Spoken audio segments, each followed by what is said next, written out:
ஆஸ்திரேலியாவில் போண்டி கடற்கரையில் ஆடவர் ஒருவர் நடத்திய துப்பாக்கிச்சூடு தாக்குதலில் கையில் துப்பாக்கிச்சூட்டு காயங்களுக்கு உள்ளான சிட்னி பழக்கடை உரிமையாளர் அறுவை சிகிச்சைக்கு பிறகு மருத்துவமனையில் குணமடைந்து வருவதாக அவரது குடும்பத்தினர் தெரிவித்தனர்.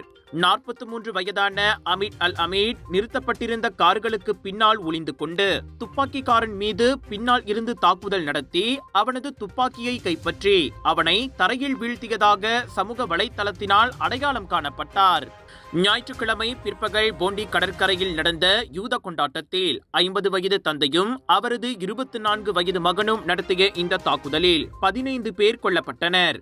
இது கிட்டத்தட்ட 30 ஆண்டுகளில் நாட்டில் மேற்கொள்ளப்பட்ட மிக மோசமான துப்பாக்கிச்சூடு தாக்குதல் என்று ஆஸ்திரேலிய போலீசார் தெரிவித்தனர். அறுவை சிகிச்சைக்கு பிறகு அமிட்டின் நிலை சீராக இருப்பதாக மருத்துவர்கள் தெரிவித்ததாக அவரது உறவினரான முஸ்தபா 7 நியூஸ் ஆஸ்திரேலியா நிறுவனத்திடம் கூறினார்.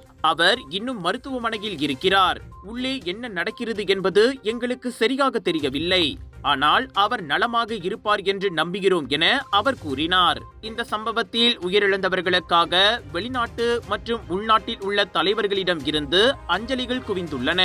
இதனிடையே அமிட்டை மிகவும் துணிச்சலான நபர் என அமெரிக்க அதிபர் டொனால்ட் ட்ரம்ப் வர்ணித்தார். அவர் பல உயிர்களை காப்பாற்றினார். அமிட் உண்மையான ஹீரோ என நியூ சவுத் வேல்ஸ் மாநிலத்தின் பிரதமர் கிறிஸ் மின்ஸும் பாராட்டினார்.